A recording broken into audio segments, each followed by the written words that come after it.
What's up, guys? This is Jason from the Jason&Jabari Gaming, and today we have a double header war. We have wars number 4 and war number 5. So the first war we have TCN. It was a very short war for me.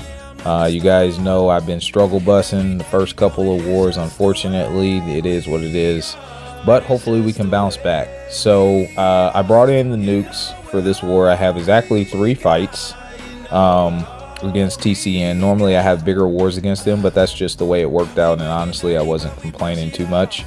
So the first up, we have this rank 2 Shuri.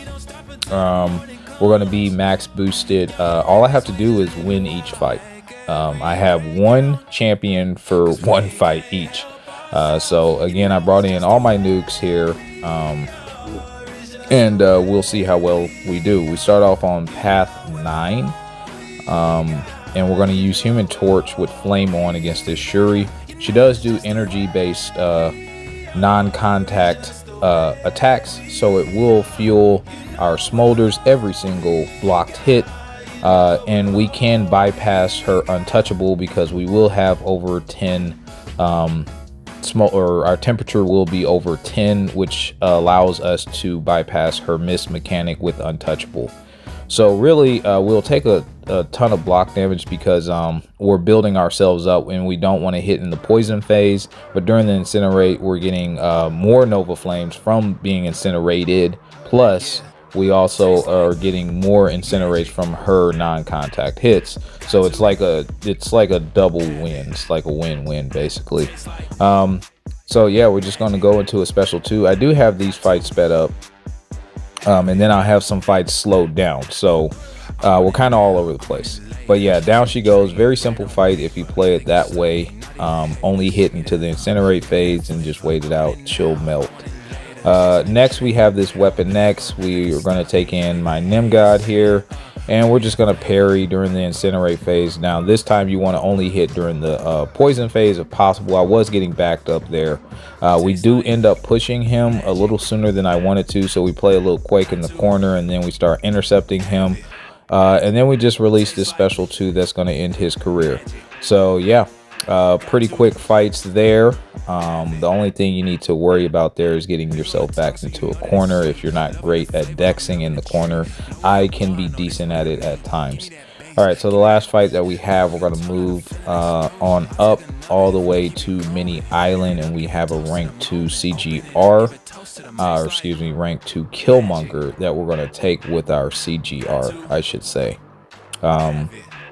So yeah, I did want to take Terrax into this fight, and I think Terrax would have worked just fine. However, CGR was a nuke. He'd drop it with no issues. And again, I think Terrax would have been fine. I just gave them the option, so to speak. I said, hey, you know, I could take Terrax into this fight and drop it, or I can take CGR, and they're kind of like, just take CGR. So I didn't argue because there was no point. As long as it gets soloed, it doesn't really matter. So yep, we're going to do the normal CGR rotation, which is we're going to throw off a heavy, go into a light ender 5-hit combo, followed by a medium to give us a vigilance, and then we're going to throw off our special 2. We do push him red, but we have an invul boost running, so it doesn't really matter. We hit him with the special 3 after he hits us with his. I don't think this kills. We just need one more combo. Yeah, a couple more hits and down it goes. So that was my war against TCN. Very quick, sped up fights again, and we actually ended up losing on time. TCN played great. We played, you know, we didn't play our best. I don't think they played their exact best, but they played well enough to beat us.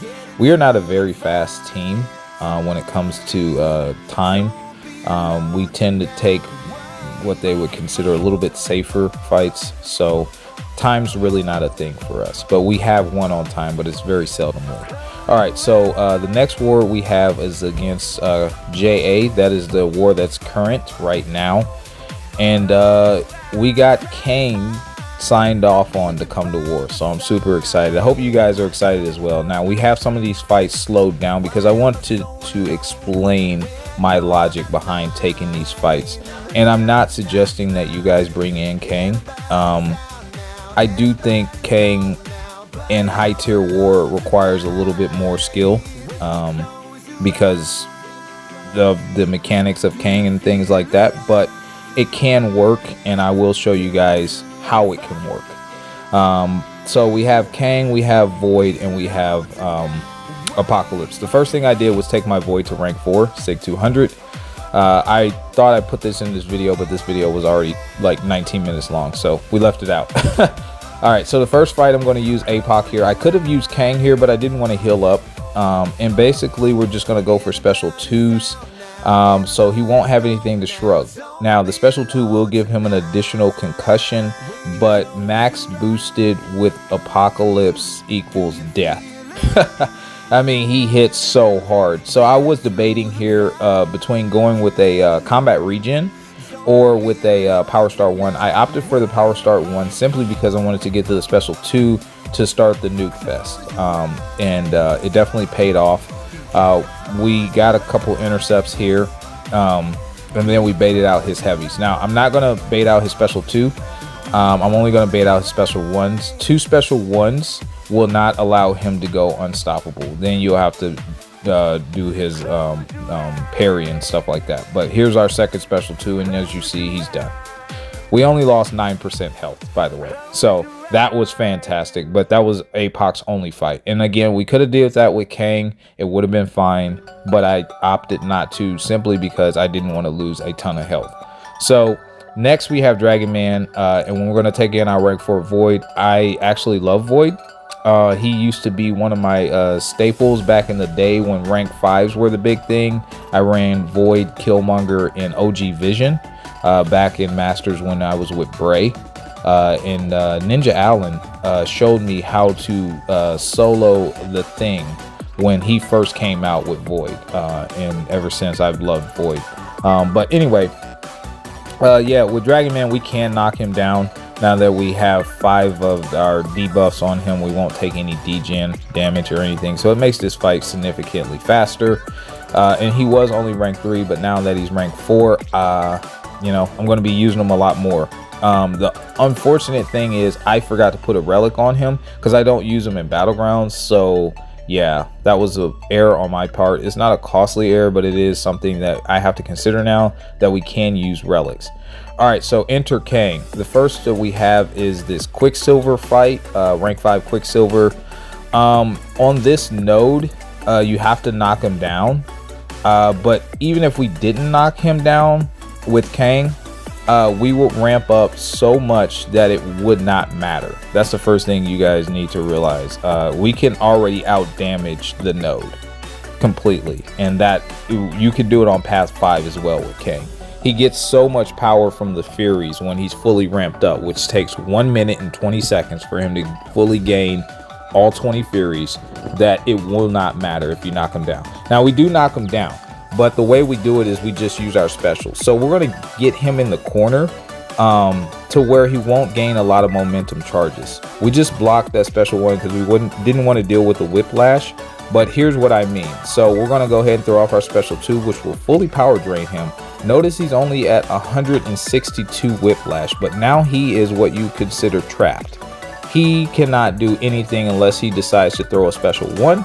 So once again, we're taking away his power, and we're keeping him cornered because he has limited momentum.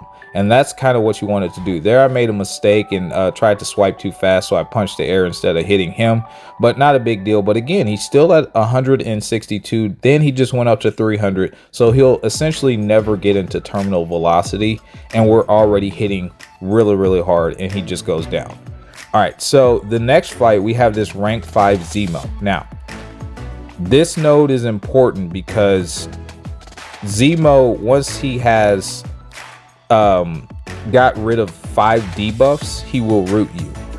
But the node makes him go unblockable when he gets rid or shrugs 3 debuffs. So what you want to do and how you want to approach this fight is you want him to shrug 3 times. Every 3 seconds he's going to shrug. So I have to keep that in mind. Okay, there's the first shrug. All right, now what you want to do is hold on to your special. Okay, hold on to your special because you will get rooted. That's the first thing you got to know. Number 2, let him shrug the 3rd debuff and back off. So here we go.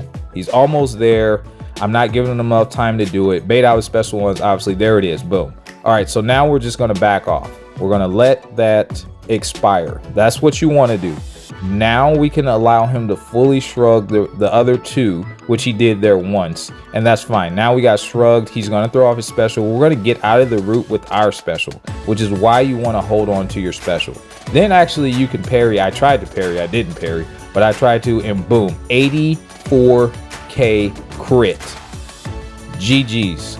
So yeah, that was very satisfying with Kang. But that's what you want to do in that situation against Zemo. You want to allow him to go unblockable, back off. Once that's done, then you allow yourself to be rooted and get out of the route by throwing your specials if you're not comfortable with being rooted, and approach it that way, and then just rinse and repeat until he goes down. All right, so next we have this Hulk here, and again, Hulk is a tactic defender and we're a tactic attacker, so we can't actually stop his unstoppable, but that is something that you want to keep in mind with Hulk when he is duped. He will melt himself since he's going to constantly gain regens, which is why I love Void, because we'll reverse that regen here in a minute, but we're going to pay attention to his passive furies. Once he gets to 14, we need to slow down, and this is where the relic really comes into play, which I didn't have, and which is when I noticed I was like, crap. So he's at 14 there. I shouldn't have did that last hit, but we did parry and then hit him once to back off because he was going to go unblockable, which he did. Now that the timer's going down, we can be aggressive as we want to be. He's gaining power and he's gaining health. The problem with that is it actually works against him, so he will start melting really quickly, and that's pretty much it, man. That's all you have to do with Void here on this fight. So he's great for this mini boss side in general, and when just look at that health just go bye-bye. That was a rank 2 Hulk, I believe. So next up, we're going to go ahead and bring back in the boy Kang, and we're going to go against this weapon flex, man. So we won't gain any power since we constantly will gain buffs here.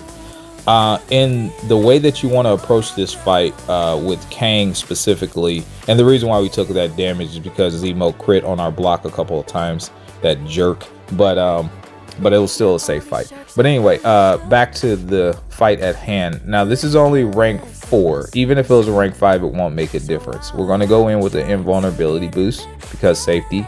I did max out coagulate and everything just for the bleed damages based off of Zemo, and I knew I was taking weapon flex in case I got hit, so we could mitigate the bleed damage if we did take that. So that's a note, but again, I didn't put that in the video because it was way too long. So all right, you want him to build up to his rage stacks to 20 whatever, throw off the special, and then you want to wait it out as much as possible, but I won't get myself cornered because they'll fall off. As you see, they're falling off, but it's okay to hit him and just wait. That's kind of what I'm doing. We're slowly but surely dwindling him down by doing that. We throw off the striker and we're pushing it back to his field. Now we're going to wait this whole thing out. It's fine that he's regenerating because we're going to hit so hard that it doesn't matter. And you guys will see. So it's almost been a full minute, right? And he's halfway down, right? So once again, it really doesn't matter, guys. Kang hits so hard that it truly does not matter about the regen. And yeah, he goes unblockable again, so we have to get one more intercept, and down he goes. That was literally 1 minute and 18 seconds. Like, a rank 5 would not have made that drastic of a difference. So that's why I'm saying, guys, Kang absolutely works. Absolutely works. But yeah, that's how you approach those fights. With Kang, he did an excellent job. He didn't disappoint, but we still have a job to do. So now we have Solar. Huge shout out to my officer Solar and Minash and our leader Hump. So yeah, man, we have this Wiccan. Solar dropped the pre-fights. He was originally supposed to take this fight, but he told me I could take it with Void, and I was like, sure, man, no problem. So those Reed pre-fights definitely helped keep Wiccan's power and control. He never got to a special 2 because this is a special 2 unblockable. So we're just going to knock him down. The withers are helping as well since we are tactic. And then we're just going to fire off our special 1s. And if you fully go in the corner, Wiccan can't reach you with his special 1. And even if we did dex it, we're incinerate immune. So that debuff serves as willpower healing, which I absolutely utilized. So yeah, man, one more special 1, which is only his 3rd special 1 because he does have aspect of evolution, and he's done. So really simple fight. Those Reed pre-fights really helped out there. I don't think it's absolutely necessary, but it is very beneficial. So thank you to Solar for that. And last but not least, we have this Mephisto on Conflictor, Deja Vu Prowess or something like that. And yeah, basically Void will eventually get his debuffs to land the way that it works. So I do have an Invo boost on. I could have pushed him to a special 3, but I opted to start playing slow and safe and basically bait out his special 1s. Again, I did have the Invo boost on, so I could have just YOLO'd it and pushed him to special 3 times, but instead I didn't. And I do end up getting hit, unfortunately, once, I think. But yeah, so we have 2 debuffs on him, which are the slow ones. He's not tactic, so we won't get all those withers and stuff on him. But again, we just opted to play slow and safe. And that's completely fine. Notice our timers, they will get eaten by the Conflictor, either one of our special 1s or the natural timer that he has, but it won't do both, and that's why he's so good for this fight. If you do normal 5-hit combos there, I thought I got the re-parry, I didn't, and that's how I ended up getting hit there. Other than that, it's going to be a clean fight, guys. I'm not going to die or anything like that. I was never really at any real risk of dying. And in hindsight, next time if I take this fight with Void again, I probably will push him to the special 3s, to be honest. Just so I don't get myself backed in the corner like I constantly was. I am not comfortable being on my side of the field, if that makes any sense. I can do it, but it doesn't, I don't like it. It doesn't make me comfortable. So anyway, down he goes. 8 fights for me. I actually ended up taking the most out of our battle group. And yeah, man, we got a donut, dude. We got a donut. So really proud of the team, really proud to bring in Kang. Hopefully it'll happen again, as I promised, guys. As it stands right now, when I took this screenshot, it was 147 and we had 1 death. They had 139 with 4 deaths. And yeah, man, we ended up winning, dude. We ended up dying 2 times, which kind of sucked. But yeah, they died 4. So that's it, man. Like and subscribe, you know. Follow me on Rumble. Let me know if you enjoyed my Kang fights and the breakdowns of how I approach those fights, man. And Pastor Minaj to let me do it again. All right. You guys take care. Peace.